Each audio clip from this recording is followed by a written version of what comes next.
আবহাওয়া অফিস থেকে পাওয়া আজকের আবহাওয়ার সব থেকে বড় খবর, বাড়বে তাপমাত্রা। দক্ষিণবঙ্গের সব জেলায় মৃদু তাপপ্রবাহ বয়ে যাবে। বাংলাদেশের 10 জেলায় তাপপ্রবাহ বয়ে যেতে পারে। পূর্বাভাস আলিপুর আবহাওয়া অধিদপ্তরের।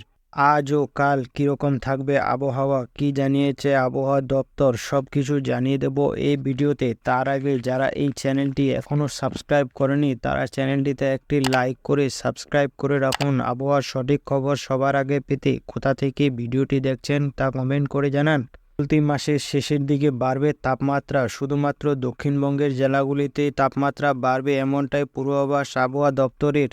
এমনিতে সকাল থেকে গরম, বেলা ওঠার সাথে সাথে বাড়ছে তাপমাত্রা। উত্তরবঙ্গের ক্ষেত্রে তাপমাত্রা খুব একটা হেরফের হবে না। আজ গোটা রাজ্যে বজ্রবিদ্যুৎ সহ বৃষ্টির পূর্বাভাস রয়েছে। কলকাতা সহ দক্ষিণবঙ্গে হালকা বিক্ষিপ্ত আকারে বৃষ্টি হতে পারে, সঙ্গে ঝোড়ো হাওয়া বয়ে যাবে।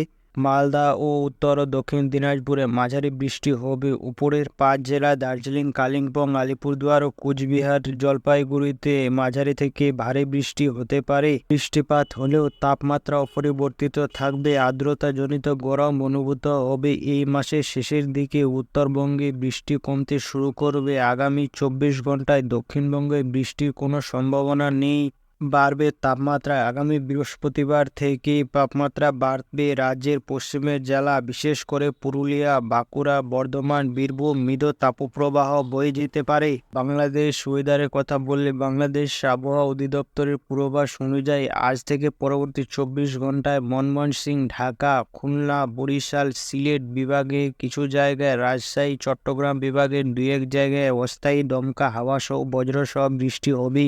সেই সঙ্গে বিক্ষিপ্ত আকারে শিলাবৃষ্টিও হতে পারে। এর পরের 24 ঘন্টায় রংপুর বিভাগের 2-1 জায়গায় অস্থায়ী দমকা হাওয়া সহ বৃষ্টি হতে পারে। এই সময় দেশের অন্যান্য জায়গায় আকাশ আংশিক মেঘলা থাকবে।